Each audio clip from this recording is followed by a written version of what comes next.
Boss.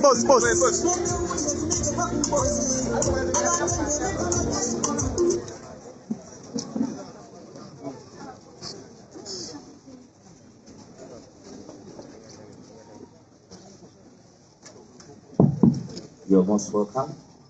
We will have our national anthem, our NUP anthem, led by our Lord Councillor.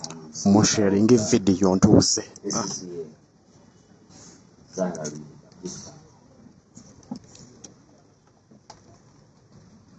Sharing a video on Tuesday. So humble. Oh, you come down.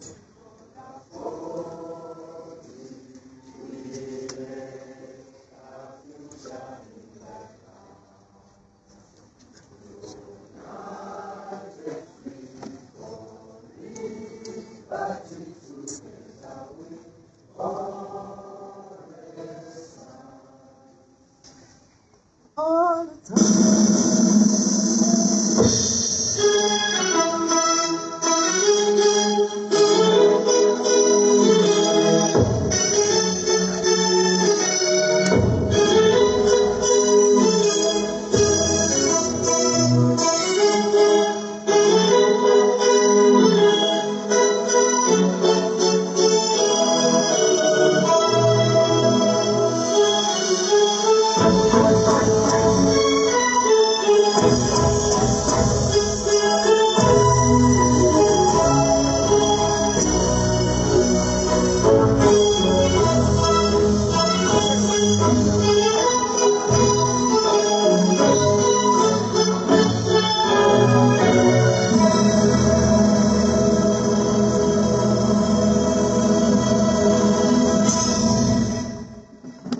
Thank you very much for giving me the honor to Please, Sergeant, come and lead us in prayer.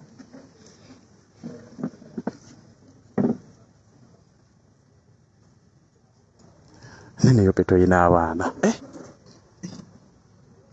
Let's humble ourselves and pray. أعوذ بالله من الشيطان الرجيم بسم الله الرحمن الرحيم الحمد لله رب العالمين Tebakwata mu kizigo. مالك يوم الدين إياك نعبد وإياك نستعين اهدنا الصراط المستقيم صراط الذين أنعمت عليهم غير المغضوب عليهم ولا الضالين آمين.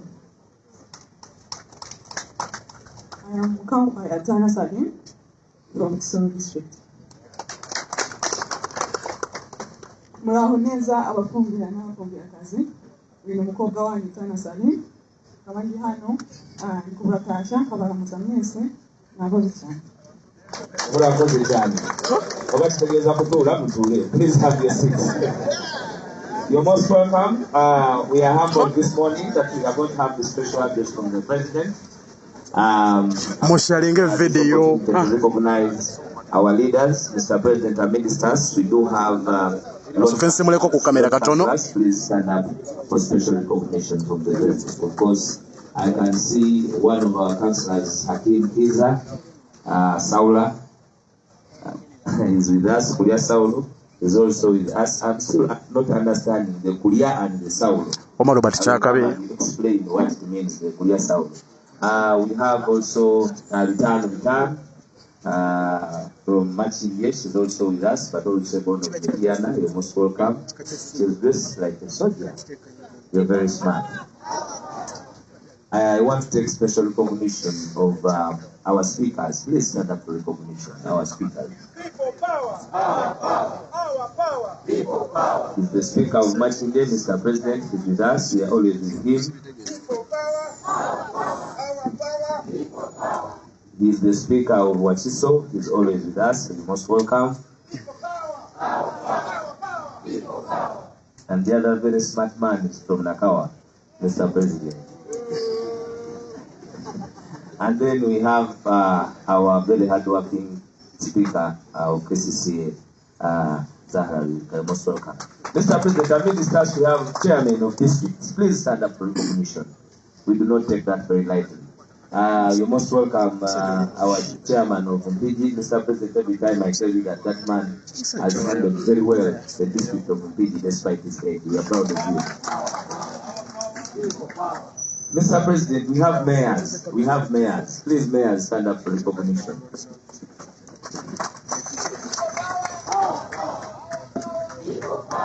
I thank you for.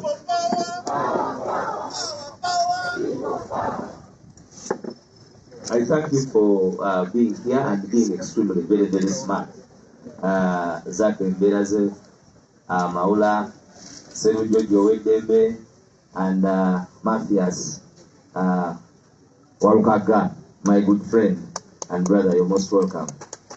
Ladies and gentlemen, we have eminent persons, we have different leaders. The Honorable Latif Selagala, you're most welcome. Ajati, you're most welcome. Please stand up for recognition. Ajat Asmat, the name had run out of my mind, but my apologies. Ajat Asmat. Mama? Okay, the mother of water. She's there. We have a bishop. Bishop, you're most welcome. Bishop Tomsange. Mr. Jude Babali, former chairman of Masaka District, you're most welcome. Mr. Sevina, you're most welcome. Masaka City, you're most welcome. Our leaders of the party, the eminent leaders of the party, members of the National Executive Committee, and all other members that I have not recognized. I am humbled that we are all here. Let me see those from Mukono, you're most welcome. Let me see those that come from Soro. Soro, you're most welcome. And all of you, Kunsonga, it is okay, I am here, even if you don't come. And brothers and sisters, you're all most welcome to this press conference. We are not going to take much of your time, but today it is particularly a press conference of the President. But allow me to show you the people that we have here. We have members of Parliament. We have members of Parliament, and I want to recognize their presence. Honorable Zachary Francis, you're most welcome. Even when the shoe is extremely beautiful, it is still Zogania type. Honorable Nyeko, you're most welcome. Honorable Namuga, the fire-spitting lady of NUP. Somebody called me when in Capital Gang and they were asking me, I thought this woman can only speak Uganda. Capital Gang. Thank you very much for representing us, Honorable Namuga. We are very, very proud of you. Especially when you are a lady in deceitful men and dishonest men. You make us always very proud. We are very proud of you, Honorable Namuga. And the people of Zimbabwe, Maogola. Ladies and gentlemen, amid the stars is Nubian Lee. You're most welcome. The propaganda can be too much sometimes, even for us, the leaders. Yesterday, somebody called me and was like, I'm not seeing Nubian with the president. What is the problem? So today I have answered the problem. It is no problem. I want to take special recognition of our Secretary General, our very hardworking David Lewis. You're most welcome, Sebo. I rarely see in suits, but I can say, I think you are going to put on suits. You are very smart, my boss. Ladies and gentlemen, I want to take recognition of the availability of our leader of opposition of the National Unity Platform and Uganda. He is making them do all sorts of bad mannerism without even care, for as long as they want to get rid of him. You have manifested to be different. You have made us proud. Accountability is now visible, and there is purpose as to why the opposition must always have that person at the helm to check government. Government is purely checked now, and it is being done by your able leadership. No matter the murky waters, you are doing whatever it is humanly possible to make a point of what Uganda must be, and we are extremely, extremely very proud of you, our leader of opposition. And I told them, Mr. President, the other day, they were asking a question that why did we choose a leader of opposition and yet we say that Bobi Wine won the election. And it was being said by a man who had been in parliament, even when they were making that very law. In Uganda, we elect parliament and the presidency independently.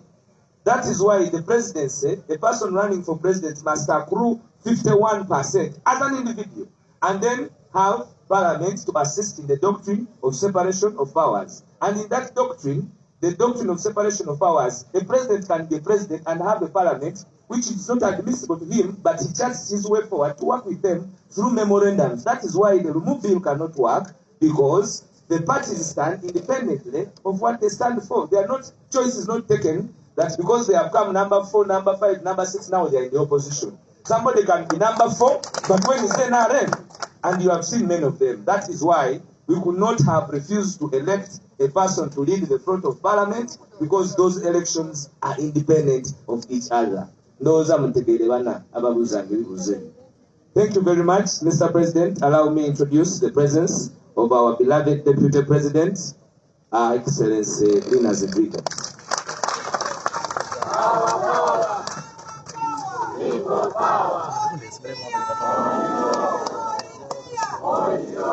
And lastly, Mr. President, amid the stars are foot soldiers. Foot soldiers, viva! Viva! Viva! Viva! Thank you very much. Ladies and gentlemen, allow me to invite, hey, Chintu, you are here.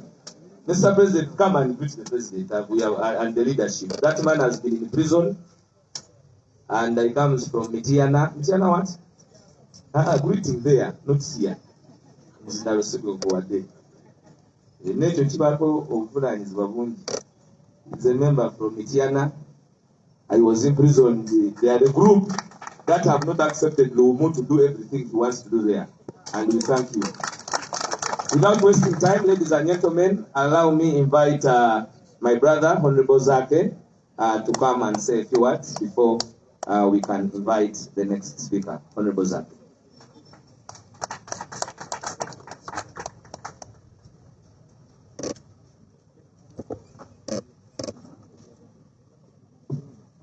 People power. Our power. NUP. Everywhere. Mr. President, the Deputy President, our parliamentary leader, Right Honorable John Senyoni, the Secretary General, fellow MPs, and all the National Unity Platform leaders and the members. I'm here in the capacity of the National Secretary for Youth,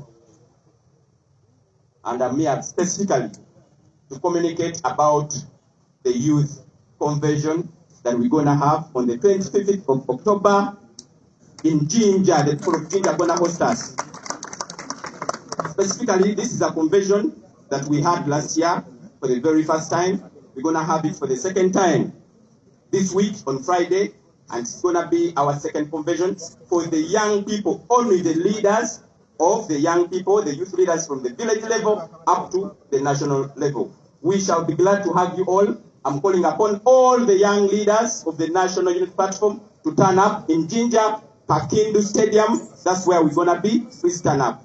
Banangeze wano okubategeeza ku lunaku lw'abavubuka olugendo baayo eno wiiki ku Lwokutaano, era nga nsaba abavubuka mwenna gye muli mutegeezebwa nti ku lunaku olwo tugenda kubeera ffenna Pakindu Stadium ejjinja, tugenda kuzoganyaamu, tugenda kubyogera, tugenda kukikwasaganya, tugenda kulaba nga tubeera ffenna, kubanga guno omulembe gwaffe ng'abavubuka ate President yagutukwasa dda naki.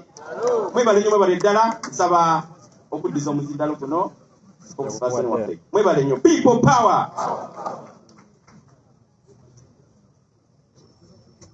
Thank you.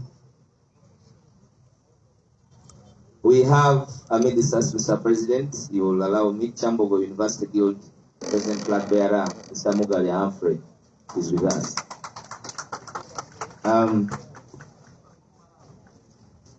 We also have Nalubega Halima, Shakira Kulumba, Okoma Nsimbi, Kathy Kalumba, Sarah Nachintu from ANT. Sarah Nachintu from ANT. You're most welcome. We have Aisha Waligo from DP. You're most welcome. Ambassador Natete, now to Mrs. Without wasting time, ladies and gentlemen, allow me to take this profound moment to invite our president. He is, you're going to see him, you must clap because he's now walking better, he has no stick. Please join me, all of you, ladies and gentlemen, to invite the President of the Republic of Uganda, His Excellency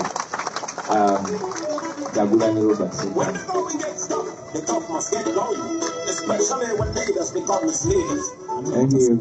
People power, our power, and everywhere, And even here, in Arua, in Midiana, in Agago, even here.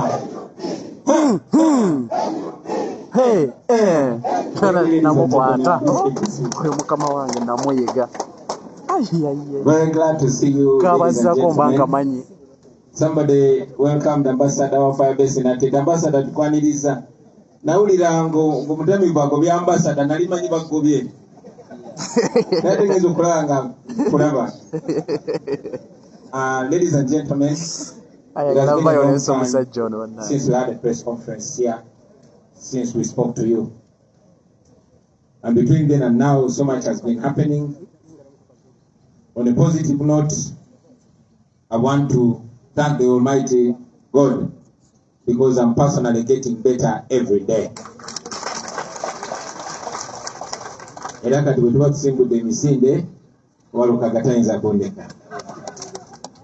I also want to salute our comrades and welcome them back, Comrade Nobiandi and Comrade Mwada Nkunyenji from Umrah. Assalamu alaikum wa rahmatullahi wa barakatuh. Takbir! Allahu Akbar. We used to tease Nubian, we used to call him Haj Ali because he used to be the devoted Muslim in our group in Firebase. So now the name has come to pass. The man is Ali and is Haj. Also, ladies and gentlemen, we're supposed to be here with Mama Jode Mugisha, the Deputy President for Western Uganda. But as you all know, the Lord decided to take her to be with him. We continue to pray for her, we continue to remember her, but most importantly, we continue to hold so dear the values that she held so passionate. And I hope all of us can uphold her legacy. Continue rest in peace, Mama Jolene. I also want to send condolences and heartfelt messages of solidarity to our brothers in the Anglican Church that lost the former Archbishop Sekade. May he so rest in eternal peace. Meanwhile, the lawlessness continues, the impunity continues, the injustice continues, the shamelessness continues. While we are here, a short while ago, our brother, commonly known as Taps, received shocking news, which by extension was shocking news to all of us. His father was attacked and murdered in his house. Now all of you know Taps. Taps is a very, very radical activist. He speaks truth to power. He exposes the opportunity. He fights for freedom at every opportunity. Now following a very deep interview, an international interview that he did exposing the injustices and the atrocities meted on the people of Uganda by the Museveni regime, it is highly suspected that those that killed his father in cold blood wanted to get back to him, to get back at him. We know that one day all this will come to light, and those that did it will face justice. Now today, ladies and gentlemen, I want to talk about only two things, maybe three. First, I want to add my voice on the many voices speaking about the plight of the political prisoners that have been held in prison for the longest time, some 4, approaching 5 years, and others years and several months. Now all of you know that these people were arrested and detained without any crime.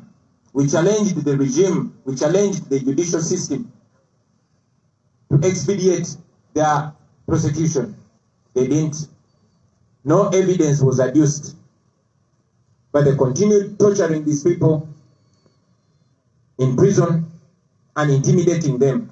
All of you know that because our leadership is so reduced, you've seen irresponsible people speaking in the name of the government and bragging about, pressuring and coercing these prisoners to accept the crimes they never committed. You also Balaam, visiting prisons beyond visitation hours. Many times I myself went to prisons, Kitalia and Luzira, and they blocked me from seeing these prisoners. And yet, at hours, sometimes past midnight, sometimes on weekends, Balaam and other regime apologists were allowed access to these people. They constantly told us that they were being coerced, they were being intimidated, and others being promised lots of things if they lied on themselves, if they accepted the crimes they did not commit. Ultimately, many of them accepted. Not all of them.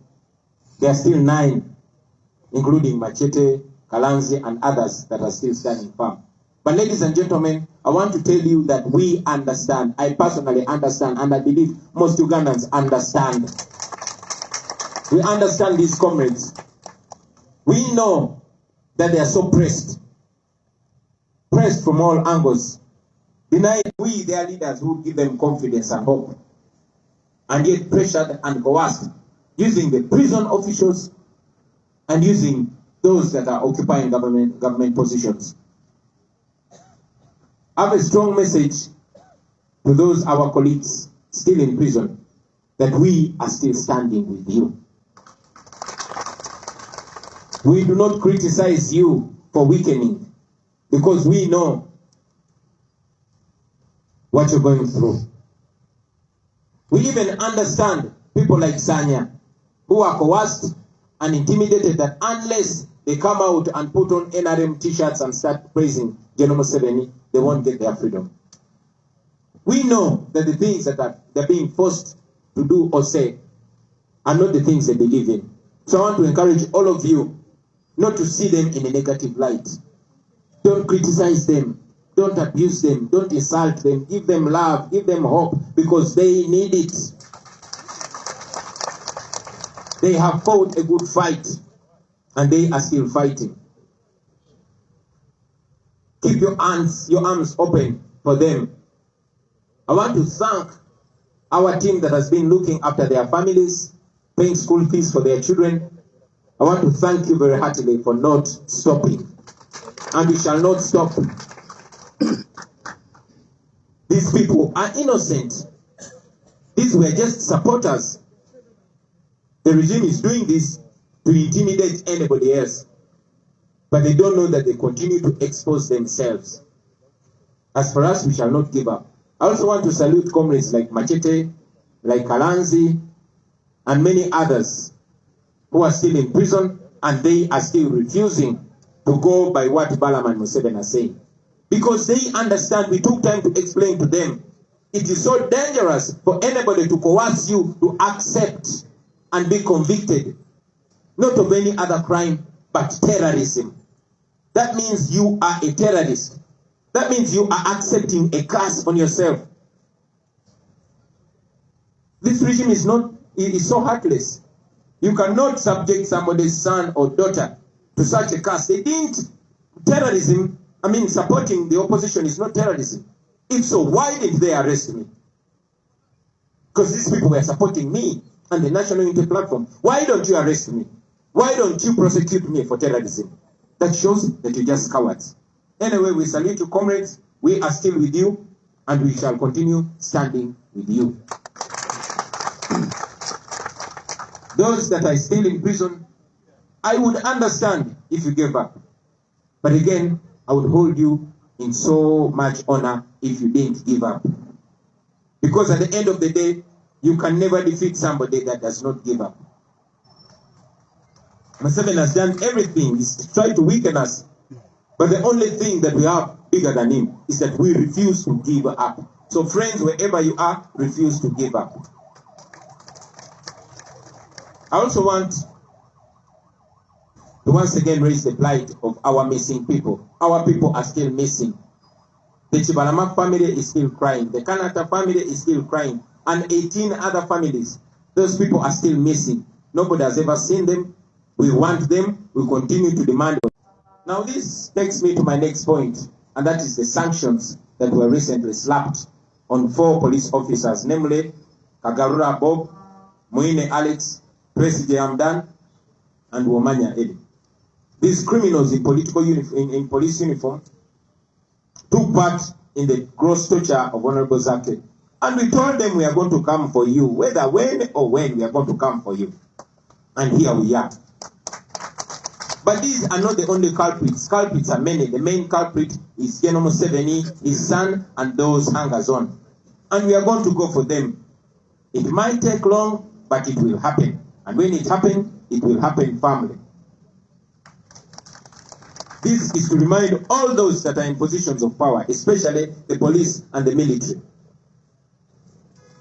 Justice will come for you personally and your family, because these people are sanctioned with their families, not just them. So the long arm of justice will one day come for you. You do these things, but you won't forget. Justice will come for you, and be sure you will pay. You will pay for all the things that you're doing to the people of Uganda.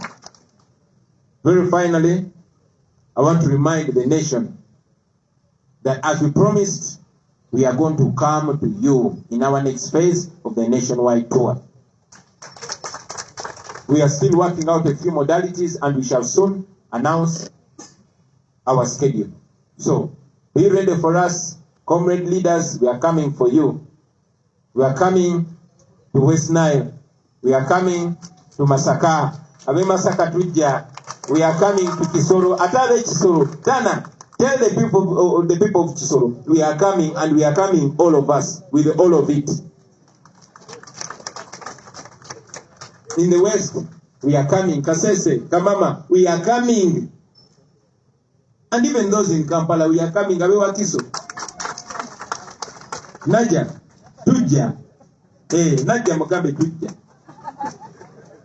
So, musikirize bino mbize mu Luganda very briefly, and maybe tujja kufuna ebibuuzo okuva gye muli basebo ne bannyabo. Tusanyuse nnyo okubalaba olwaleero nga bwe nabagambye nti olunaku lwaleero twandibadde ne Deputy President wa Western Uganda, Mama Jole Mugisha, naye Mukama yakisinga okumanya, yakisinga okukola enteekateeka ez'enjawulo, yasalawo n'amutwala gy'ali.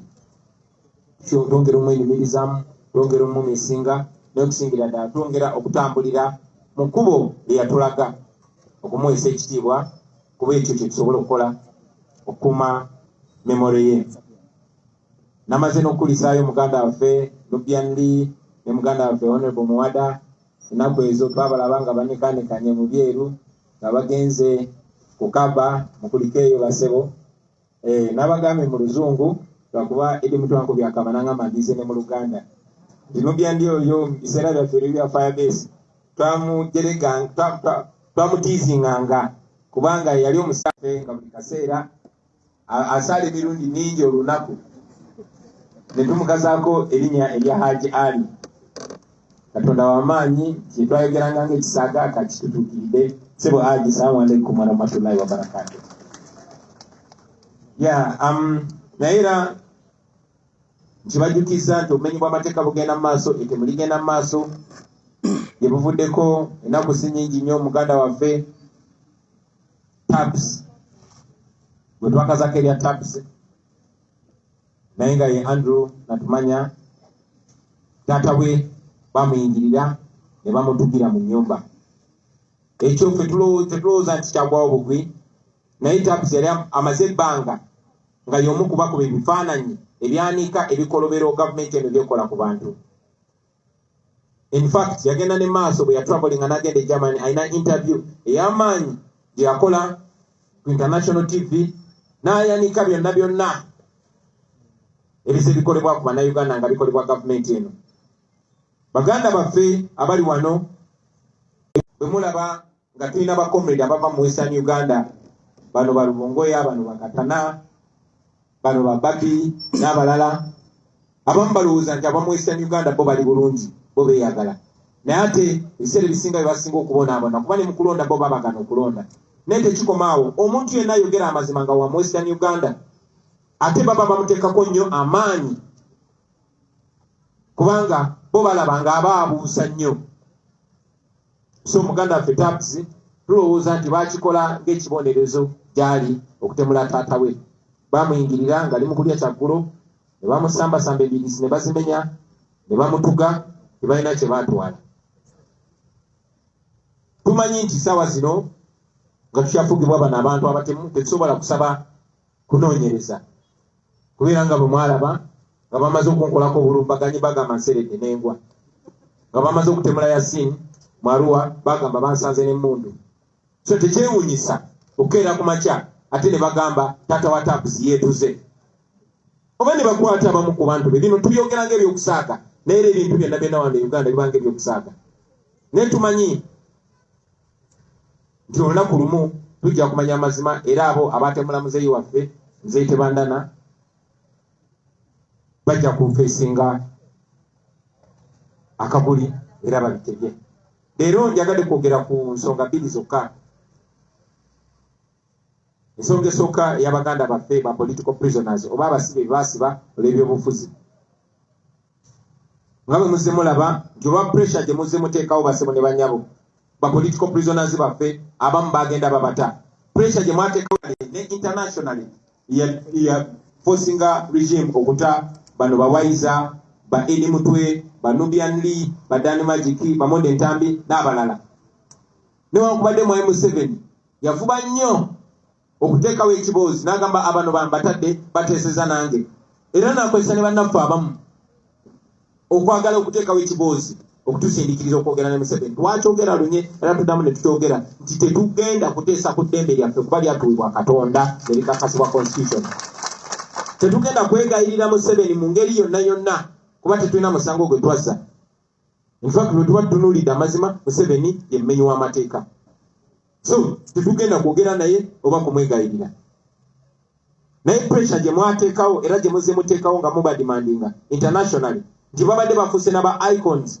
ng'otambula eyo Amsterdam gy'otamanyi n'osanga akafaananyi ka Olivia Lutaaya nga bakapaintinze ku kisenge bano abantu babimanya nakibagambako wano nti baagala okuta abasibe bano naye bamanyi nti bwebanaata bano abasibe olunaavaayo basobola okubakuba mu kkooti luyinza obutasalibwa kati naye gye bujja kuba baba n'omusango gubaloopa gavumenti eno okubasiba mu kkomera ebbanga eryo nga tebalina musango gavumenti ya Museveni yalemwa okuleeta obujulizi bwonna obulumika baganda baffe eyo ensonga lwaki babadde tebawoza okumala emyaka 4 bonna Lukutana yakuba muntu amasasi bamusiba yena ku ngazi izo mwana bakanyamunyu ebbanga lye bamusiba n'abalala abakozi b'ebikolobero bonna ng'okwotadde n'ababbi b'amabaati abamu nnaku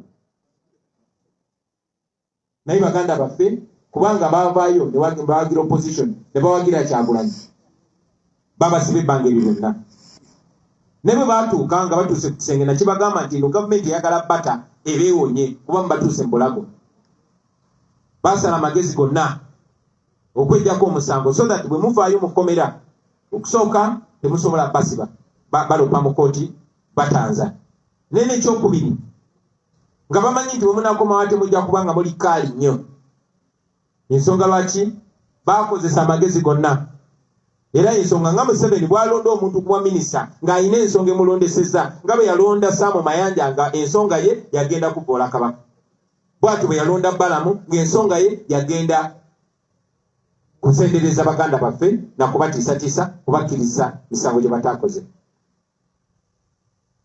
mujjukira twakyogerangako titwagendanga mu kkomera okulaba bannaffe bano nga tebatukkiriza balaba nange kennyini emirundi mingi nga ngende luzira n'ekitalya naye nga bannemesa okulaba bano abantu nga bagamba order from above bagambe temulina balaba naye ate era nga mawulire ge tufuna agavaayo nti babajjayo sometimes n'ekiro 6 kubanga Balamu oba omukozi wa gavumenti omu agenze okuboogereza obasendereza okukkiriza emisango gye batazza so oluvannyuma lw'okutiisibwatiisibwa oluvannyuma lw'okutulugunyizibwa n'abamu okulimbibwalimbibwa nga babasuubiza of course batagenda bawa bamaliriza nga bannaffe abamu babagonzezza obakiriza emisango gye batazza. Tuzze nga tubanja bannaffe nga twagala babate, naye nga n'abamu ku bakolera gavumenti naye nga beerimbise muffe nga bagamba abasibe tubakolamu ssente. Museveni jako mu Basiba egye tukumubbaga okugaggawala.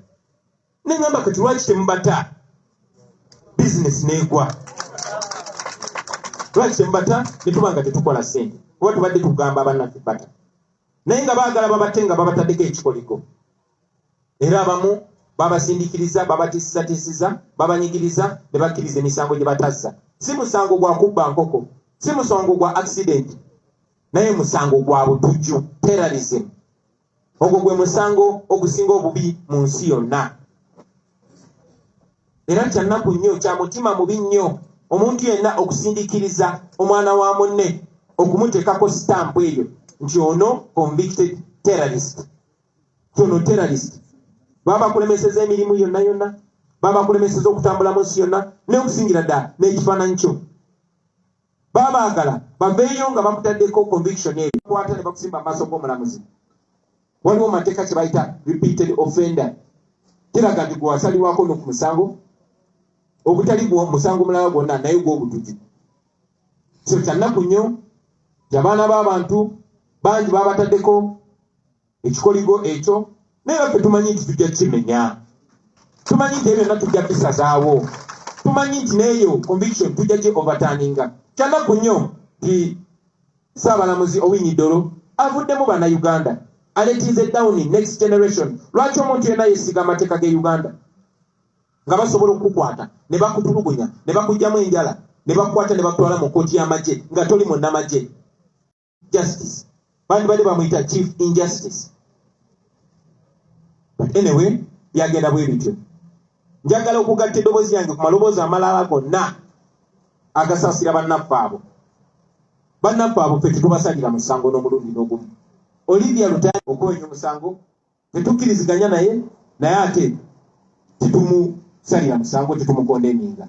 Era njagala obasaba mwenna abo ba political prisoners eyavuddeyo na ya terrorist, so mubasaasire. Bwe bajja gye muli mubaanirize n'omukwano, mubaanirize n'ekisa, era mubawe obuyambi bwonna obwetaagisa. Njagala nnyo okwebaza ttiimu yaffe abali wano n'abali mu diaspora ababadde balabirira family z'abo ba political prisoners n'abantu ababuzibwawo, abasasulira abaana baabwe school fees, ababasasulira rent. Mwebale nnyo obutalekeraawo. Twabasaba nti tugende mu maaso nga tuyamba bano abantu baffe. Kuba bino ebintu byonna babyo bakozesa lwampaka ku mudumu gwa mundu, ne mukkiriza. Mwebale nnyo, mwebalire ddala, era tetugenda kulekeraawo. Mumanye nti eyo yonna gye muli tukimanyi kye muyitamu, era tumanyi bye babakozesa, ne mumanye nti muffe mukyalinamu emikwano egibaagala, egibalwanirira. Ekyo kintwala ku nsonga ey'okubiri, ensonga ya sanctions oba nati ezateereddwa ku bapoliisi abalala abana. Omwo mwe muli Kagarura Bob, mwe muli Mwine Alex, mwe muli Twesi Hamdan, mwe muli ne Womanya Eri. Aba basirikale abana be batulugunya Honorable Zake ne bamufuwa pepper spray mu maaso n'amala emyezi ng'esatu oba ena nga tasobola gaggula bulungi. Be bamulemaza, be bamutulugunya mu kiseera kya COVID nga bo balowooza tubyerabidde. Gaali mawulire ga ssanyu naye tegatumala. Bano si ye tageti yaffe. Tageti yaffe ye Museveni ne mutabani we n'abo abamwetoolodde, ate nga tujja bafuna. Twagala okwebaza ttiimu zaffe mu diaspora n'abali wano nammwe ababeera ku social media ne mu expose nga bino ebintu. Nze nga mbagamba nti tweet gy'okola oba Facebook post gy'oteekayo munaye tekoma ku ggwe, egenda wala. So bano abantu babataddeko natti n'ebyobugagga byabwe byonna ne biwambibwa. Omanyi abo ebyobugagga byabwe biri bweru kuba bamanyi time yonna tubatwala emisinde. Naye ate neyo gye bapulaninga okuddukira kati gye tusoose naye ne tuggalawo. N'ebyobugagga ne biwambibwa, amayumba gaabwe ne bizinesi zaabwe ne ziwambibwa. Ate tekikoma ku bo, wabula kigenda ku bakyala baabwe, kigenda ne ku baana baabwe. Abaana baabwe abasomera eyo n'abakolera eyo bonna bonna bali ku nnyonyi eddako enkeera okukomawo e Uganda. So njagala okubategeeza nti tetutudde. Musobola okukola byonna byonna bye mukola naye mujja bisasulira. Muyinza okubikola nga mwagala kusanyusa Museveni naye mujja bisasulira mwenna nga ne bosi wammwe Museveni mwali. ekisemberayo ddala Basibe ne bannyabo kwe kubajjukiza nga bwe twasuubiza tugenda batuukako mu bitundu mwemmwe yenna gye muli era tujja. Njagala okusaba bakulembeze bannaffe bakoordinators baffe abantu mubateeke mu mood. Onayo basima tinabalamba tujja Erwengo, tujja Bishop, tujja ewammwe Mityana. So mutulindirire tujja batuukako tutereeza nsonga ntonotono za program, then mu bbanga tono tujja kuba twanjula program yaffe yonna nga bwegenda otambula. Dakiika ezisigaddeyo kanzireke zibereza bibuuzo ebiva mu bannamawulire nammwe bamemba baffe. Mwebale nnyo mwebale ddala, Mukama bampeera omukisa. People power! Our power! NUP! Everywhere! Buzira bwala.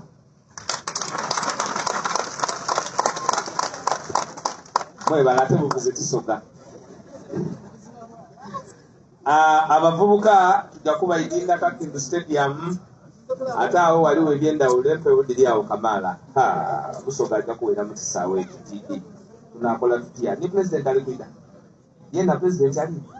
Akerowooza. Nibawulira nti anaido nimwe munatukobera. Thank you very much, Mr. President. Especially this big delegation I've been seeing is from Luweero.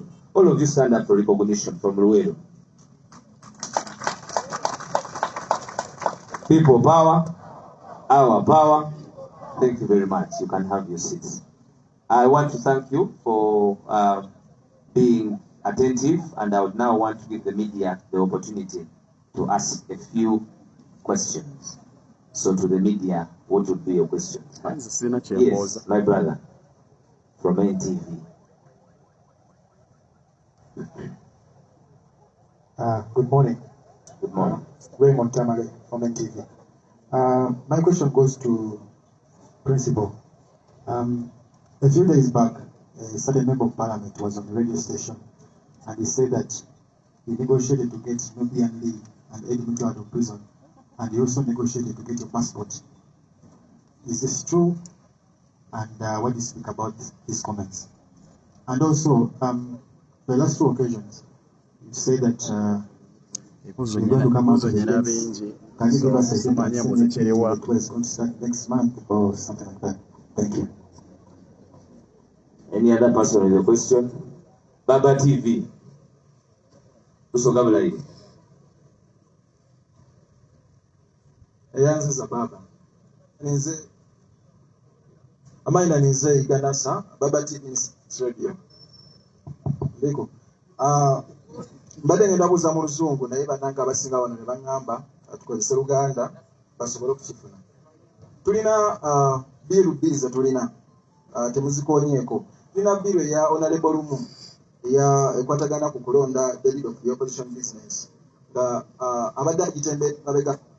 Tulaba ebibiina ebisinga eby'opposition nga bigyesamba. Tulaba UPC, tulaba DP ne NRM yennyini gye twayisukira nti gye badde ekitembeeta neevaayo n'ekisambajja n'egamba oyo avuga kike. Nammwe mwennyini aba NUP tulabako council nga naye ali mu kakiiko akatulako olwo ne bakisambajja. Okulonda leader of the opposition mwenga NUP mwakifanya olw'okuba nti mulaba nti kyali kibakuba nti nga bwe mulina abantu abangi nti n'omukulonda okuddako kwa 2026 musobola okufuna abantu ne mufiirwa ekifo kino ekyo ekisooka. N'ebbaga eddala erya Honorable Masasi Mpooga eyali omumyuka wa Presidential Bank Sovereign Center mu Buganda oba Central Region ery'okuzzaawo term limit gye twajjawo mu 2005 n'okutereeza oba site ennongoosereza mu ssemateeka nti yalaba zikyali musasa Mwami Museveni okuva mu buyinza. Mwenga aba NUP nga tutadde ku bbali ebiriwo enkolagana yammwe wakati wa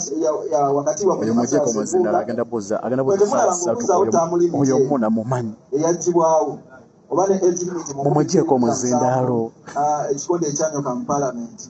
Temulaba nga kiyinza okubayambako okuggyako Mwami Museveni. Ekisembayo omuzungu gomwogeddeko ateeka sanction ku bakungu ba gavumenti yali aleetedde n'ambasada wa palamenti ambasada wa America mu Uganda Mwami Bob obuzibu yali yakamala okuteekako sanction ku Uganda omuzungu mwennyini n'asindika obuwumbi obusukka mu 4 zibayambeko mu kwetegekera ekirwadde kya mpox ate mwe mwennyini muze mwegayira omuzungu mujjeko alekere muzendaalo. okuwa Uganda obuyambi ate namwe omuzungu gwe mulajani ate ne mwami Museveni tumulabiko emirundi mingi ng'atugamba nti omuzungu ono talina kalungi kaatwagaliza ate yatuwa obuyambi temwandiba mu muzannyo bitu gavumenti nammwe nga omuzungu ono atuzanya buzanyi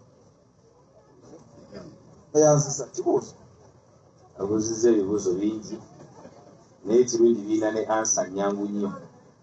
Yes, CBS Lwengo bali ku ddembe. agange ezo wammwe bali ku ddembe Joseph.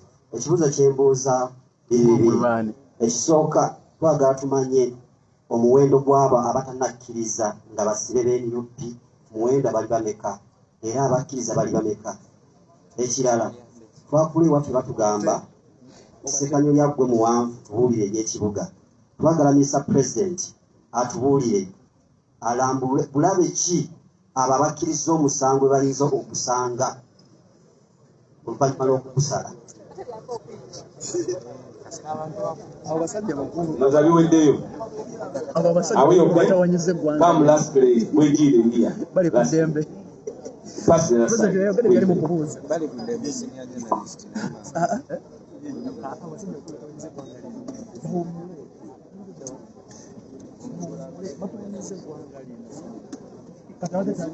I think Wegire will give us the last question.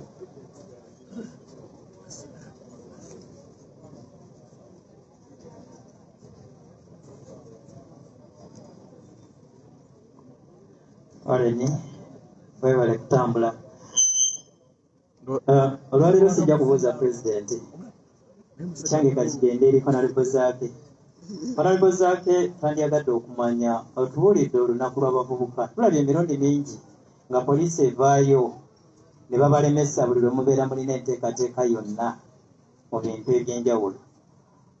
Bwe nga Ssaabazoganye era mukwano gwa poliisi singa bavaayo ku lunaku olwo ne bagamba nti nedda leero tibino tebijja kubaawo obagamba ki?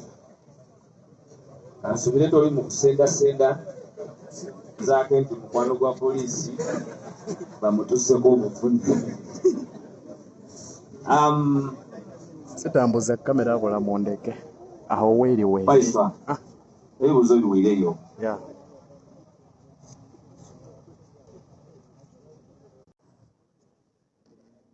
Very quickly, this last left will be the last one. Bwe nageza kutambuza kamera mwanvuma buvumi kati ebeere weeri mundeke ndi mukoowu bannaaye. Neyanziza abalina wayisa Moses kusoga 100 stations. Njagala ng'ekibira kanu waliwo ensonga eri mu ggwanga. Kibuuzo oba oyagala? Kibuuzo Please. ku nsonga omutuuze omwo Munnayuganda omukazi eyasiibuse empisa n'akuba owa traffic oluliri ng'amutiisatiisa ng'amugamba oyo musoga yennyini oyo mutugoddiirire naye osobola okubira omulimu menga nuuvu abakulembeze mu nuuvu kukyogerako okategedde oyo musoga yennyini. Thank you very much. Bana musasekerera wayisa Moses abuuziza ekibuuzo kirungi nnyo era nze wayisa Alex lyatiiramu.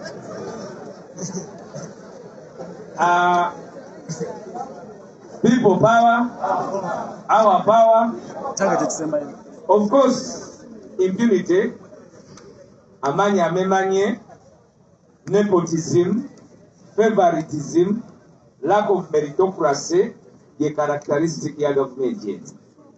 Kakati ebyo byonna oli ayinza n'okuba talina kyali naye asobola okukozesa erinnya lye olulimi lwe okukangakanga oli atwala obuvunaanyizibwa okukola ekituufu. Bwe tutyo bwe twakirabye. Nsuubira tukuzeemu. Tusaba obuwumbeefu bw'abantu. Let's all be able to live with each other nga buli omu azanya lulye. Newankubadde olw'olumu ne poliisi nayo eyitiriza omuntu ayinza okubeera ku makya nga yateeka asuze ku left. Bwe n'omuteekako embeera n'areactinga bw'atyo. Thank you very much. No, please. It's all right. Thank you very much. We will not have more questions. The questions are enough and we are done with that. I also wanted to respond to the question of my brother from Baba TV about the second bill of term limits. Whatever you're talking about is not new to us. If you all remember, there's what you call the Citizen Compact of Africana. We have a ruling of the Supreme Court in the election petition of Amama Mbabazi versus General Yoweri Kaguta Museveni, where governments, other institutions, and the Electoral Commission were commanded by courts with the 10 reforms, and they have never come to light. So I am seeing cut and paste from somebody with something that was already discussed in the Citizen Compact of Uganda. Secondly, that very gentleman, Mr. Finito, when we passed our constitution as National Unity Platform, our constitution, we said that every position, somebody will occupy it for 2 terms. He's on public record, himself coming out through the media and saying you cannot have term limits in a political party. So he is only trying so much to become an ostrich and be seen because of his bad mannerism. I don't think he has good intentions. Omanyi kamyufu akuyambako okuzaako amasanyalaze nga gagenze nga toyinza kuyita wa umeme. Naye ekibi kya kamyufu ate ye mwennyini asaliikiriza nga talinaamu mutwalo n'agenda n'agajjako democracy kati Mr. Finito ali mukola nga kamyufu w'amasanyalaze ababuzaabuza. That is how I understand the question. Let me invite Zake first quickly and then I'll invite other leaders.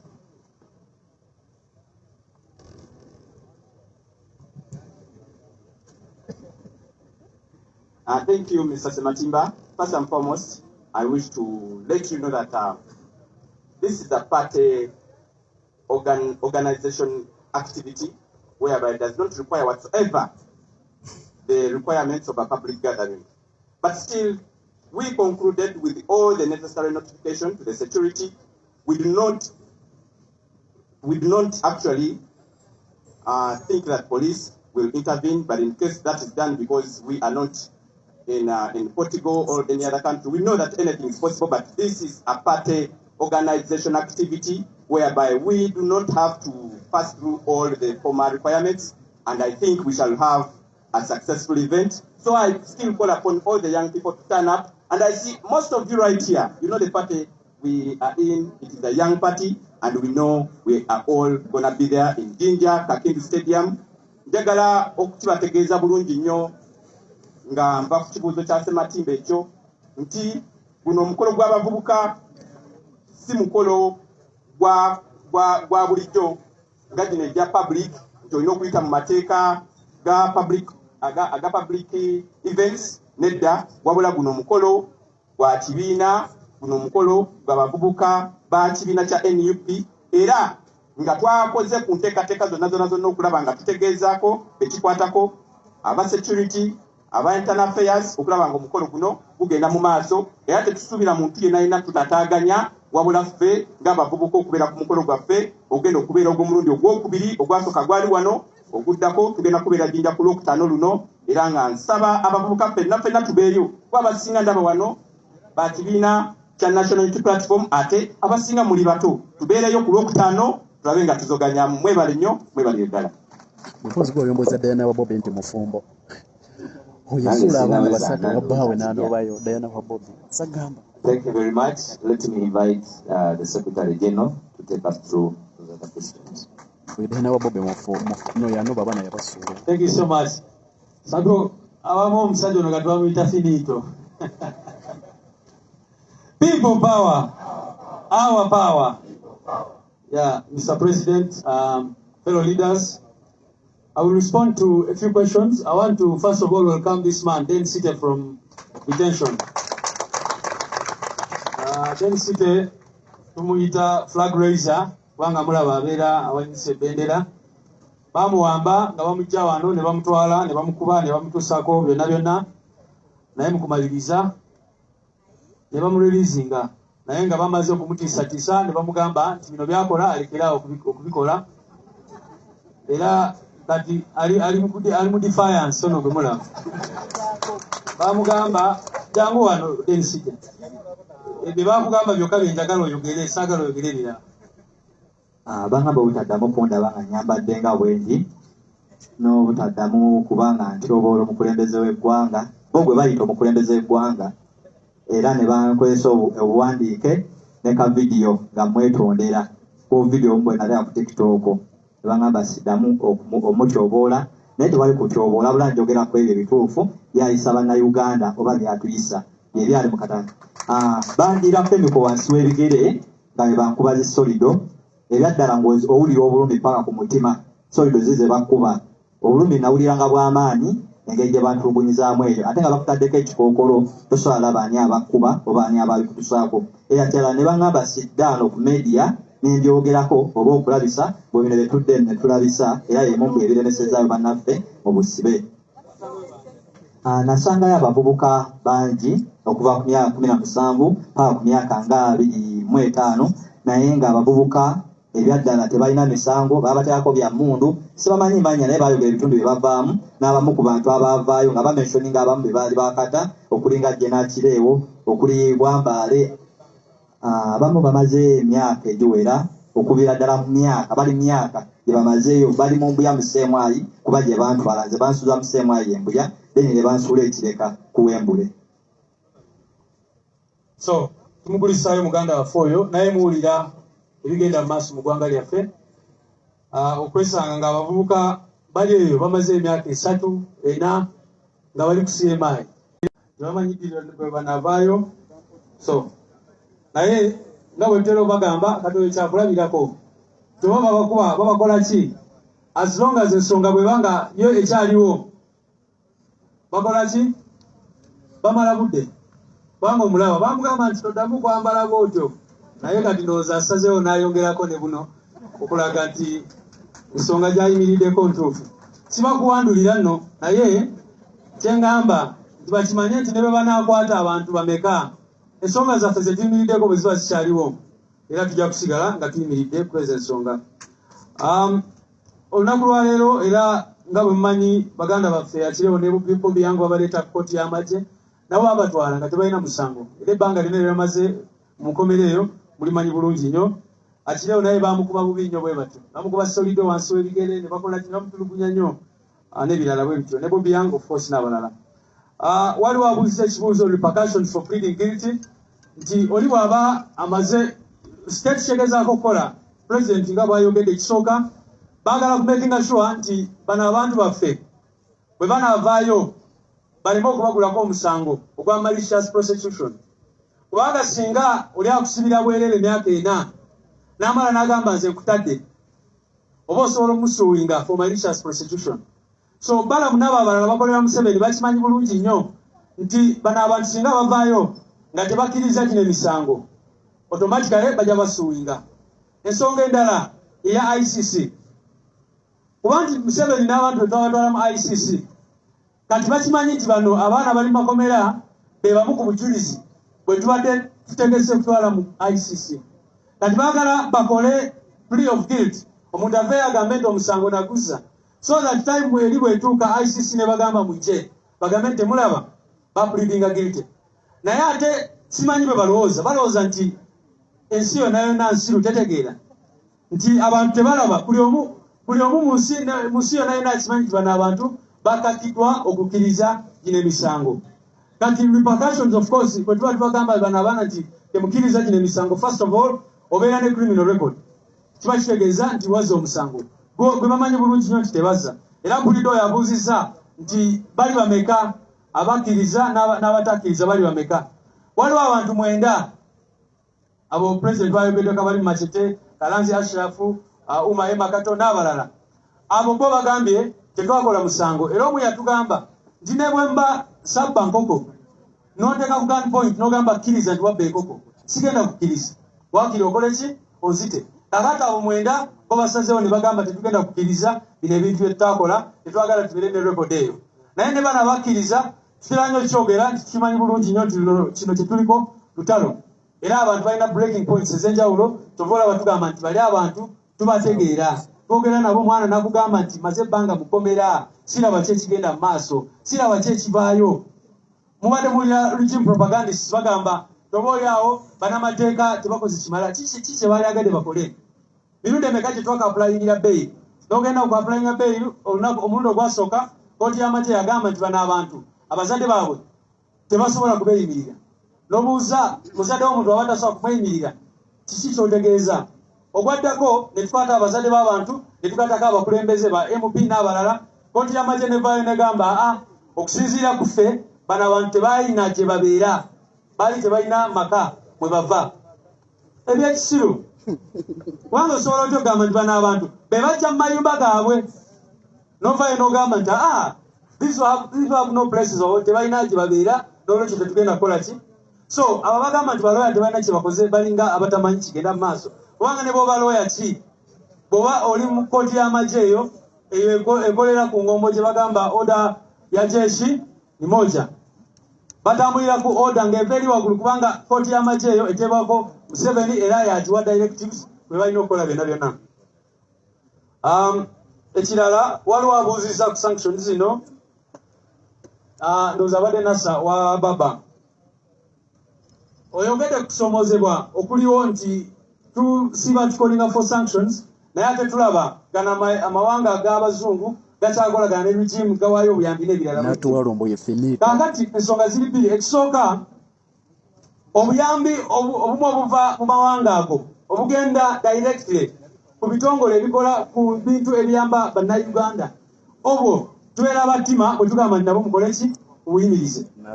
For example, babayo ne bagamba nti waliwo ekirwadde kya mpox kiri mu kubonyabonya ensi yonna yonna, ne tugamba nti obwo buyambi temubuwaayo. Newankubadde ku sayidi endala tumanyi bulungi nnyo nti n'ezo ssente oluusi bwe bazireeta bano ababbi bakola ki, bazikwatako. Naye eyo ye dilema ebeerawo oluusi nti newankubadde oyagala bateekawo sanctions balekerawo kuwa aid, bwe mujjukire nti amawanga agasinga gaali gawa gavumenti ya Museveni ssente directly through its ministries. Naye olwa corruption buli bwenguzi bungi nnyo buli mu gavumenti, amawanga agasinga galekeraawo okusindika ssente eri gavumenti, wabula gawa ezo ssente directly through initiatives eziyamba ku bantu.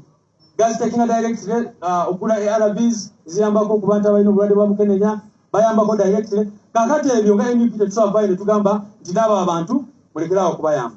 So njagadde okitegeera ekyo. Naye tumanyi bulungi nnyo nti ultimately, nekino katukyogere, maybe kankyogere nti ultimately mmwe abali wano nga mukiikiridde bannayuganda bonna abazungu si gagenda okulwana olutalo luno lwe tuliko.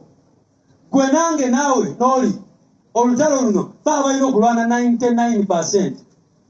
Bali bayinza otuyambako 1% eyo batekewo sanctions bakole ki n'ebirala ebyo byonna byonna. Kyova olaba tuyita ki, people power, maanyi g'abantu. Kubanga tumanyi nti ultimately reason lwaki tukola byonna bye tukola, lwaki tugenda kuddamu mu nationwide tour, lwaki olunaku lwaleero tuli wano kubanga tumanyi bulungi nnyo nti ultimately bannayuganda ffe kennyini baba balina okukola ki, okwejjako nakyemanyi. So newankubadde tusanyukira sanctions ne tukola ki byonna byonna, obuvunaanyizibwa obusinga buli ku ffe nga abaana ba Uganda. Finally, babuuziza ku diro tutandika nationwide tour. Tuweeyo tugenda kitandika mu nnaku ntono nnyo. Tukimanyi bulungi nnyo wiiki ewedde twagenda ne tumitinga abasajja ba poliisi abaali batuyimiriza, era ne babuuza ebibuuzo bingi nnyo. Naye ky'okuwamba abantu baffe ne tukibabuuza ne tubagamba mulekeraawo okuwamba abantu baffe.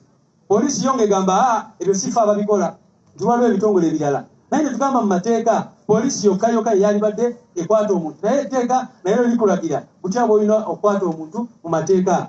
Era byonna ne tubyogerako, ne twogera ne ku nationwide tour n'ebirala bwe bityo. So tujja bategeeza about the specific dates. Era twakomplaininga nnyo eri abo bapoliisi n'ensonga ey'okutulemesa okukungubagira deputy president waffe yatuvaako bwe twagenda Embalala. Mujjukire bwe twali Embalala e Nyamityobola, twakeera nga tulina omukolo okukungubagira deputy president waffe, ne tusanga ng'amagye gateekinze over ekisaawe kwe twalina okubeera. Finally, njagala kukubiriza abantu baffe mwenna. Mukimanyi bulungi nti mu kalulu akagwa gavumenti yavaayo, lugimu eno yavaayo neeyimiriza okuwandiisa. Ne gavumenti yali talina ssente, n'olwekyo abavubuka abawerera ddala miliyoni 2 ne basobola kwewandiisa okuparticipatinga mu kulonda okwo. Kaakati we twogerera, there is a new registration going on. Abaanira bagenda mu maaso n'okuwandiisa abantu.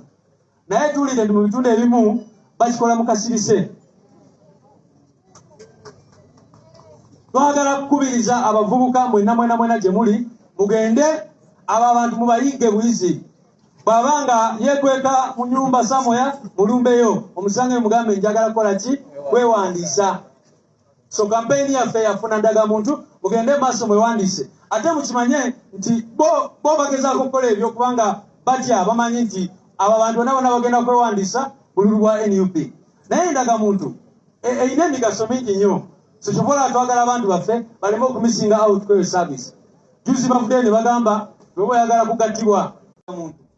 Simanyi bwe oyagala ki byonna bagezaako okubitaakinga ku ndagamuntu eyo. So tubakubiriza mwenna mugende munoonye abo abantu mwewandiise mu making sure nti ofuna national ID ebirala tunaabiraba. Mwebale nnyo.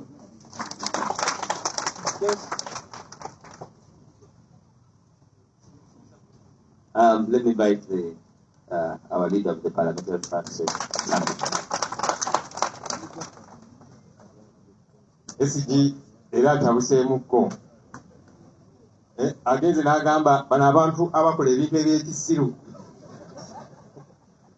Nga SG weyongera okwambalanga amasuuti bw'ogamba olubeera mukambwe. Ate awo tukwagalira ssebo. People power. Our power. Kibubiri, olw'okusaba yabuuliza kanyamaka abasajja. Era nga tubadde ku nsonga ndala nnyo. Naye kale naye tujja giddamu. But just one quick thing. Muze mulaba abantu abatandika okikola baali ba gavumenti kati mulimu n'abeeyita ab'opposition banenya NUP ku lw'abantu bano abasibibwa. Tojja bawulira nga banenya gavumenti eyasiba abantu bano ne bateeka mu kkomera emyaka gino gyonna ne balemeza eyo ne bamma bail terese bujulizi okulaba nti emisango gitambula. Tebajja kunenya gavumenti naye bajja kunenya NUP ate nga beeyita ab'opposition. Abantu abo bakolera ani? Waliwo n'omukulembeze omu yagenze n'agamba ku mitimbagano nti abakulembeze ba NUP bafunye nnyo ssente ku nsonga y'abantu abali mu kkomera. Engamba yigi omukulu ono twali twakava mu kalulu etumuwa ekifo mu paalamenti era buli kyabonaabona n'abantu baffe abali mu makomera abaabuzibwawo yali mu paalamenti nga yeeteeseza kwefunira kasiimo kufuna ssente nga tukyali ku nsonga z'abannaffe abali mu makomera ate yagamba mbu tetufunye nnyo ssente. Naye ekyomukisa omulungi bannayuganda babuufu bategeera balaba kyekigenda maaso. Omukulu yabuuzizza etteeka mwami lumu lyaleeta. Ekyomukisa omulungi kati kigenda kyeyoleka ani ali emabega wa lumu kubanga si yeeka ng'omuntu bandi musajja wattu. Era omulaba atagala leero n'agamba kyakati lone loopu ano bamuteekako akazito kale kati katutuuseemuko ne deputy speaker abenga ava mu opposition nti kale tukole bwe tuti kubanga abantu bonna ab'opposition beebuuzaako bonna bamugamba nedda ekyo kikyamu ate yagamba etteeka alireeta kuyamba opposition. Kakati kibuuzo kikyaliwo omukulu ono ali yekka? Answer yammwe nange. Very briefly, there's been a lot of talk in the past from people in the government, but now they have been joined by some who claim to be part of the opposition, who have regularly been blaming NUP for the political prisoners. You will not hear these people blame the regime which arrested these people, has locked them up for 4 years, no granting them bail, no bringing evidence and all of that. But they will blame NUP. So you keep thinking and wondering, who exactly do these fellows work for? One of our former leaders here, because we threw him out for his bad manners, was on social media saying, you see, NUP has made a lot of money out of these political prisoners. I said, seriously? This is a fellow, when we got out of the election, we gave him a responsibility in Parliament. As we were battling with political prisoners, missing persons and so on, he was in Parliament awarding himself an appreciation, a service award, when we were battling with all of these different issues. So I asked the question, who exactly has made money out of all these problematic endeavors? Your answer is clear, the writing is on the wall. Somebody asked about the Lumu bill. As we have said, unfortunately for Mr. Lumu, I even sympathize with him because he was given a responsibility by whoever gave it to him. And now he's struggling with the task he was given. That's why you see him moving positions every so often. all of a sudden says, okay, not just the law. Now, let also the deputy speaker come from the opposition. Now also this and so on. Total confusion. Because he said that this bill is for the good of the opposition.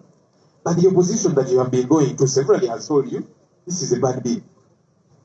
But he's insisting with it. So who exactly is he working for? Abafe. Muchibanga kirungi okulonda leader of opposition. Ekyalibadde kirungi okulonda leader of government business naye. Muchibanga kirungi okulonda chief opposition we. Ne government chief whip naye lwaki takuyiwako kalulu. Tikakati shadow cabinet leader of opposition yalonda. Eyo natulina okugironda. Lwaki ne cabinet ya Mwai Museveni naye tetukubako kalulu. Muchibanga kirungi. Why not kubeerawo balance? So if you're saying it is okay to elect the leader of the opposition, all right. Shouldn't it also be a good thing to elect the leader of government business? If it is okay to elect the chief opposition whip, we should also elect the government chief whip. If you're saying we should elect the shadow cabinet, which currently is appointed by the leader of the opposition, let's also elect the cabinet that Mr. Museveni brings forward, so that there is a balance. Aside from that, it is clear who this man is working for. Mr. President,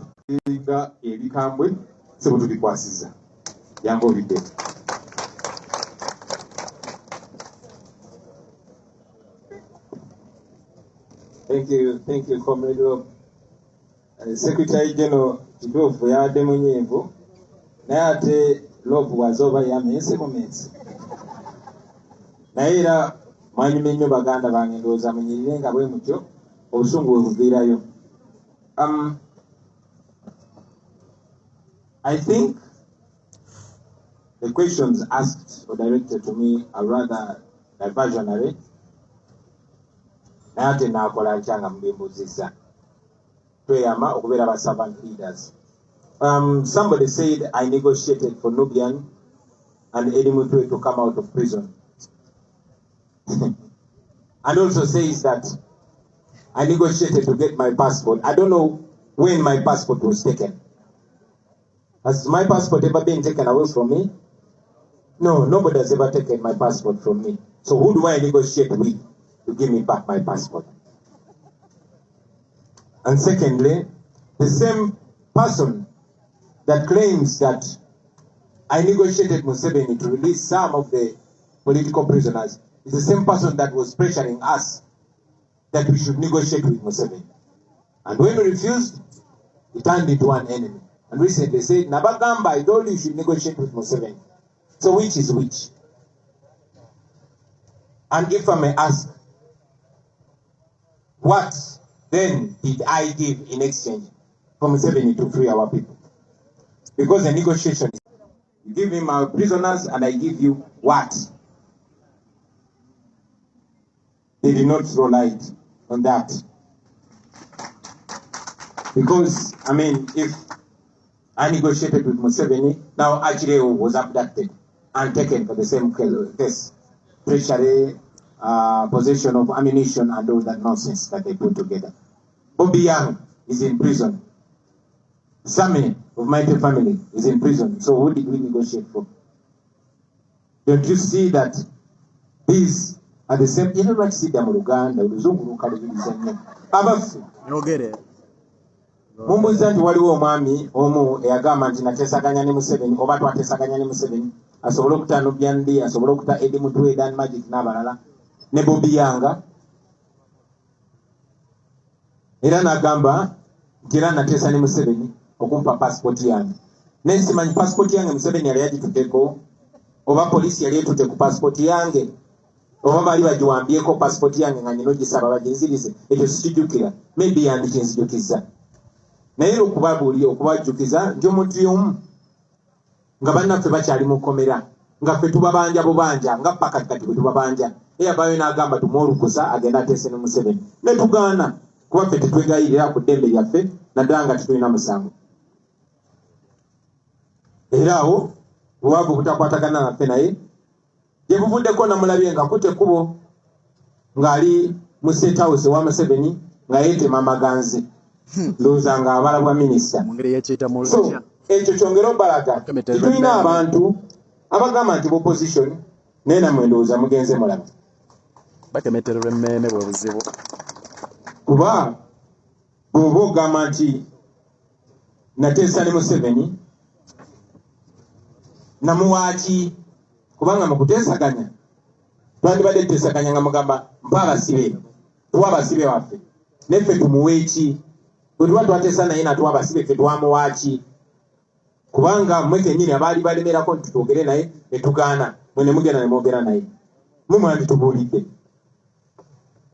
naye era nga bwe ŋŋambye nti singa twateesa ne Museveni okuta abantu baffe kati akireewo ali mukomera bamusiba ensonga ze zimu ez'ekisirusiru bweyeekera bamukutte n'ebisosonkola by'amasasi bamukutte n'ebbaagi z'amagye n'ennyota z'amagye n'ebirala Bobi Wine ali mukomera muganda waffe Sami wa Mighty Family artist naye ali mukomera so yoyo gwe twateesaganya naye ebigambo bino byonna kyogeddeko nti tulina bannaffe bangi tukuze tumanye ba opposition newankubadde banjawulo era oyo kabyogera y'obuzibu bwaffe bwava nti twagala okwogera ne Museveni in fact bumwetegeeza mu programu yemu yagambye kaakati ekiddako okukwata ffe bakoze n'ekibiina kya kolokolo ekiddako okukwata Bobi Wine kubanga bali be baasiba bamulumiza nti emisango gye bakkiriza eyabatuma ate Bobi Wine alina okukwatibwa yeyateesaganya nenakyemalira njabajjukiza nti bino byonna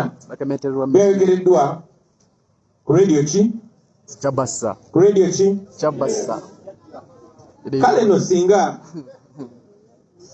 CBS yali esobola nange okumpita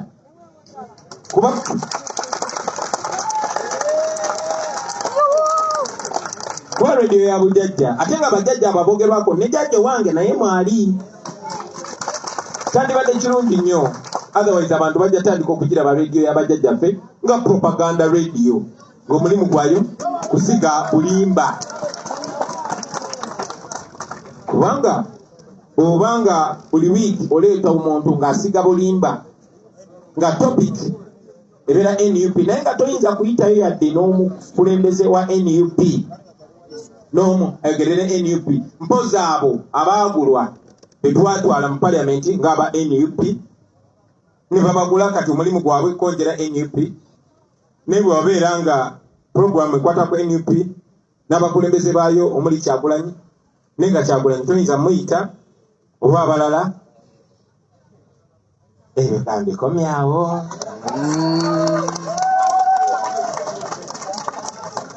abatubuuliza n'ekibuuzo ekirala ekya muganda waffe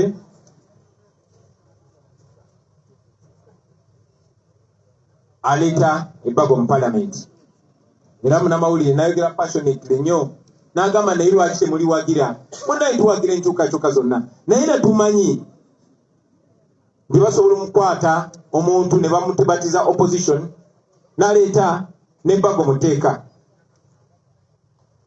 naye nanjagala obajjukiza nti parliament mu ngeri nnyingi nnyo yafuuka kisasalala era buli tteeka lye baleeta twakibagambako nti waliwo akagenderere ak'okukyusa constitution yaffe mmwe bannayuganda babajjeko obuyinza obulonda pulezidenti tewali programu ndala yonna yonna bino byakubawuddisa byakubadongobaza njagala mubeere boogi njagala mbeere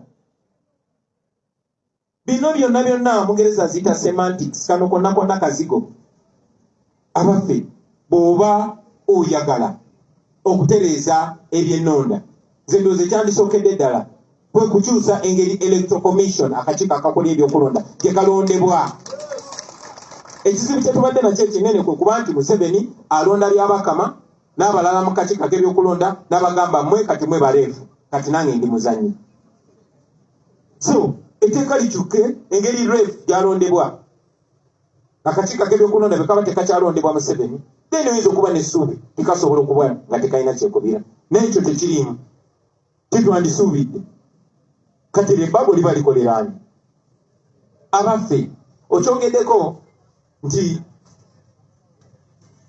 mu bbaga eryo mulimu okomyawo term limits oba ekkomo ku bisanja kambabuuze bwe bakomyawo ekkomo ku bisanja kuba ekizibu kya Uganda ffenna tukimanyi ne baganda baffe abo nga munalireeta mwali twakkiriziganya nti ekizibu kya Uganda ye Museveni posinga ebigambo bibyakyuse abaffe yetema maganzi bwe kibanga ekizibu kya Uganda ye Museveni ekkomo ku bisanja ly'eritujjako Museveni oba ekkomo ku myaka kati lwaki tebaleese age limit si term limit kuba ne bwoleta term limit Museveni ajja kujja agambe okay kale mutegewo term limit kasoke mbakala kateke 5 bamuzayo 5 emirala kuba mateeka nga basomesa ati teeka terikola nga lidda mabega likola ki ligenda maaso so kakati gwe bujja n'ogamba Museveni tugenda muwana tofaayo kandeete term limit kitegeeza yewe ekisanja ekirala kimu yongereyo n'ekirala kimu okuliraani so njagala obategeeza nti bajja kuleeta obubadi bungi nnyo obwangu okulaba n'obutali bwangu okulaba akangu ennyo okulaba mwakalabye akoono eyaze n'agamba nti n'ekibiina ekirina okubeera nga kyekiralonda mu paliamenti okulonda leader of opposition kibeere nga kuli presided over by Anita Amongo nga Anita Amongo yekalabalaba okulonda okwo Mama Lusoso ng'ojja kuleeta bakagabo bajemerwanga bakena ne bano bonna ne bannaffe bonna nga ne finito mwali babeere nga be balonda leader of opposition kitegeeza ki isente nga bwe zisenga ziyisenganya emikono tikatwagala kuyisaawo kino ne babawayo bukadde 10 bukadde 20 kitegeeza nti era Museveni bwe baagala okuwa obuyinza okulonda leader of opposition so ekyo kyangu okulaba naye kino kiyinza obabeerera ekizibu okulaba naye njagala okubategeeza abaganda bange nti obubadi buno bonna bwe mulabaleeta ekigendererwa kubikkulawo constitution ate Museveni mugezi nti ayagala kukozesa mwe aba opposition owa opposition yalina okuleeta etteeka lino yalina okuleeta ebbago lino basobole okugamba mwe mwalireeta siffe twalireeta kuba Museveni bye tumukubisa mu bye tumukubisa n'okuswala mwekuli wadde tekyalina nsonyi naye buli bwe tumukubamu ttooki awemuka so kati ayagala kikuwa bano bannaffe sente bwe baba balireeta so ekintu kyonna ekiriko okuggulawo constitution mbabuulirira wano mu kinootinge nti bino byonna byakuuddiisa ono buzaabuza naye ng'olunaleeta ebbago okuggulawo constitution tebagenda okusooka okuleeta bajagamba okay nekino nakyo engeri gye baguddewo constitution nekino nakyo kikole kite era kyekijja okuyita era kyekigendererwa kubajjako ddembe mwe bannayuganda bannange okwerondera president lwaki kubanga baganda baffe bonna abo abaali beerindise muffe balaba chances ziweddeyo balaba ensi bategedde balaba tebakyalina kye bakyusa kati bafuuse ndya byange ngenda njagadde nnyo ekyo ekintu nkibateekere mu light muleme kubuzaabuzibwa kubanga mujja kubuzaabuzibwa ate mutuuke mu biseera eby'omu maaso mutandike okukemetererwa emmeeme mwebale nnyo okwetema amaganzi kiyita mu lujja. Swaima, how are you? Thank you very much, Mr. President. Ebigambo byogere. Abyogere baba. Tayogere ebigambo yabimalayo. Thank you very much. Thank you very much.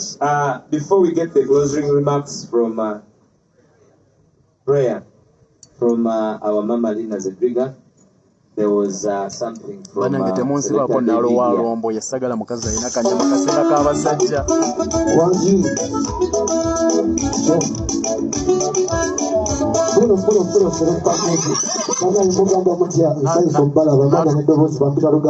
Natu yetaaga oyo. People power, our power. Mwana yimba kanyama katugenda mu campaign. So, ebitubigire tuyitamu olungi netufirikana ye tuyisibwa bubi ku mitima abangi batuyita n'abalalu tubayitako nga tweyogeza olumu ku makubo abantu bakulukusa masiga tabayitamu gakkirira tebasula mirembe omuntu ayingirizibwa mande n'ayingira mande batafunye wadde ku mirembe zibuli wetunulira uganda nebigirimu amasiga nekulukusa abantu bange omuntu agenda kumaja kukola napatikana budde kuziba naye nasula enjala ate nga nebimunyika bingi ebimumalako mirembe balina mirembe ayagala funeko kusenda yogere zabula ati uganda wekyose yamusabira nnyo abantu bali mu maziga gakulukuta nnyo Mr. Mukimanye yatusabye nnyo akalulu kano tukikole tukamuwe nnyo kubanga waliwo omulimu omupya gutuweereddwa abantu baffe guno mulimu omutonoonyo naye gugasanya Uganda yaffe waliwo omulimu omupya gutuweereddwa abantu baffe guno mulimu omutonoonyo naye gugasanya Uganda abantu bangi banyigirizibwa naye ne basirika ate okwogera nakwo kuba mu nsambo abangi batuse Uganda yabwe bagivuddemu nga n'obulungi babuweze ku migongo ze kati tojogeddeko kirabika tiwakubeera kati niriridde lyasi ku mugongo akalimu kali kamu mubadde tumudeke watukuwaika Uganda ku mukiro ekikakita kimale kunkwa n'abatalina mirembe baagala kufuna ku mirembe akalimu tukakole wamu etulyekyusa kuba Uganda gyetwagala eyesimisa omutali kusobola abantu baffe kuno mulimu mutonoonyo naye gugasanya Uganda yaffe waliwo omulimu omupya gutuweereddwa abantu baffe mulimu mutonoonyo naye gugasanya Uganda yaffe tugende maaso ati tugoba wakuzikola ki kati kubiriza kuno omulembe gw'abavubuka tuli bapambanyi tewali kitulema abaana ba people power muyisibwa bubi nnyo naye mitima migumu kati saba tukolere wamu tukwatire wamu kubanga bwe batunyiga abatumikiriza kino ebirungi by'abasajja byabalondemu naye nga lwaki bannayuganda mutusosolamu abasekulita abakuuma abantu kirabika bubi nga yemmwe mutta abantu kati mukama yagaba mukama yageera bulijjo lumu na kino ne tukimaliriza mukama yagaba mukama yageera nze bafitaluka fayita toloba ate mu mobi waiti tugende tukukole kukwe waki amanyabafayita neyansanyo neyansenge big up selector beki bagala nnyo people power ku ntiko wannange kati natwalira ategeka we Mr. President, we want to thank you so much kubanga waliwo addition ku bantu abavubuka ab'ebitone bangi nnyo mu sphere zonna bali excited okweyunga ku revolution eno era banakatemba mwenna abali eyo ba artist oyo mwana akakayimba yakakuba nga tuyingira mu kalulu nga bakayita tukikole kiggwe kyali waffe wabwayisibira abaddewo ebbanga lyonna so gwe yakamulaba oyo kyali waffe tubeera naye yabeera we bwayesi yakakuba nga bakayita tukikole kiggwe 2 and to finally dismiss us. She's very fit. Thank you so much, Minister, Council, the de facto and de jure President of the Republic of Uganda, the Secretary General, Right Honorable Lewis Lubongoya, the leader of opposition,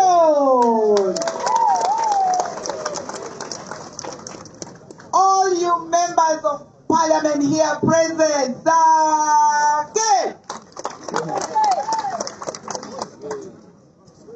I see doctor. I remember the day we were battling with my son. I totally appreciate you in a special way. And Haji Nubian Lee. Salam alaikum wa alaikum salam wa barakatuh.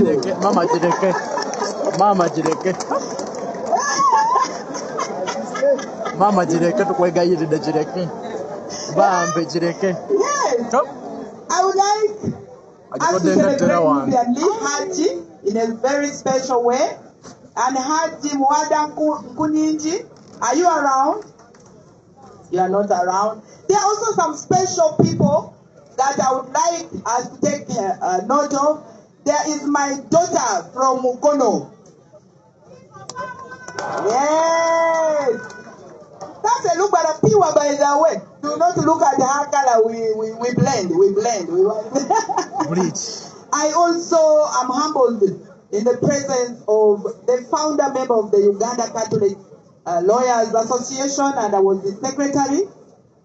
council, and this organization has grown so far. We have come from very, very far. And each one of you, of course, Honorable Walukaga, you thought I had forgotten you. Because one time I was, allow me to explain this, at Magere, and he wanted to introduce himself. He didn't know I knew him so well. Hey! And then I was focusing so much on our team. So I'm very honored to have you here today.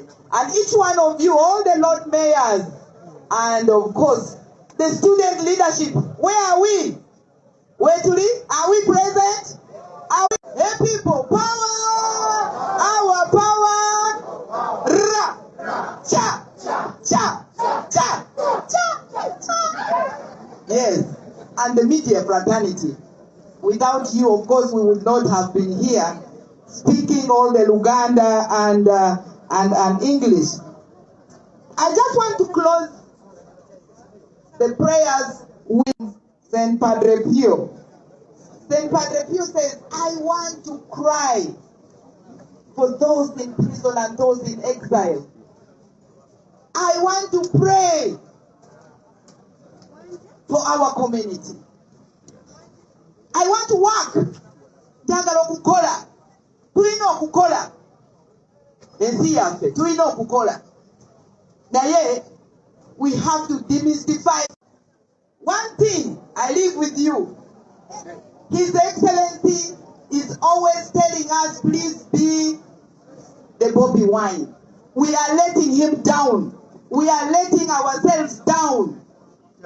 Northern Uganda, we are coming. Karamoja, we are coming. We will calm our country and reclaim our stolen victory, Your Excellency. Yes, that is the commitment we are keeping, and we will deliver. We are going to humble ourselves. I see there's a bishop. I would really have loved if you prayed in the closing prayer to give us the blessing, because as a practicing Catholic, when the bishop is around, I really do not have to pray. So I would like you to take this opportunity and grant us not only pray, but give us the blessing. Very, very briefly, as we go back to pray, and I, in a special way, for the degenerated, continued lies around our party, around our president, around our teams, and clean our hearts and our minds, never even to repost those lies. Why are you propagating lies? Okolerani. Thank you very much. Thank you, sorry.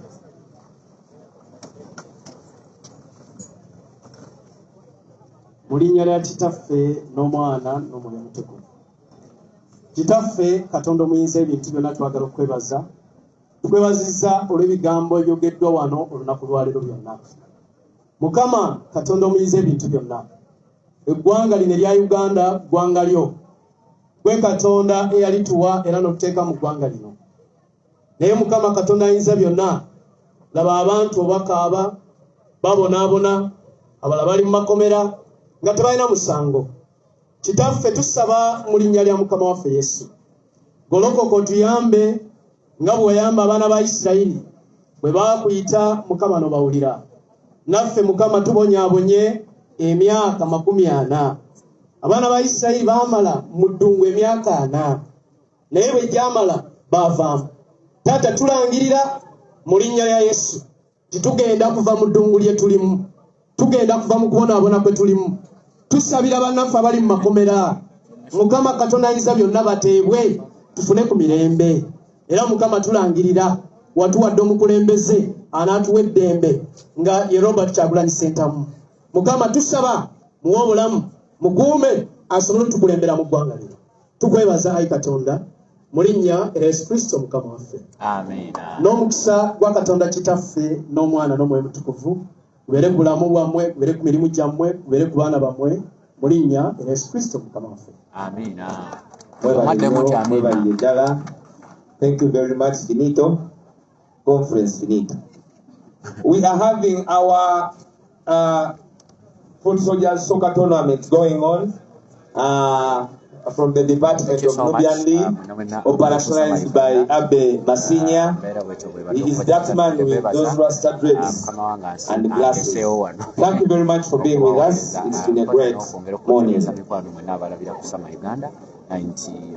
Frank yaliwo okulaba nga abaweereza wano naye apenzi yaffe ya ekyoto abasiru bagibba naye saawa yakakati tuli ku Elite TV bagiyita Elite TV tubasaba mukinoonyeko bantu naffe nabadde bagoberera kyoto mbasaba let us unfollow ate tunoonye Elite TV bwetuba tugenda okulaba embeera yonna nga bwetambula nebaza nnyo mwenna abalabira kusama Uganda. My name is Frank matumidde nnyo mikwano mukama abanjagalire era abankuumire.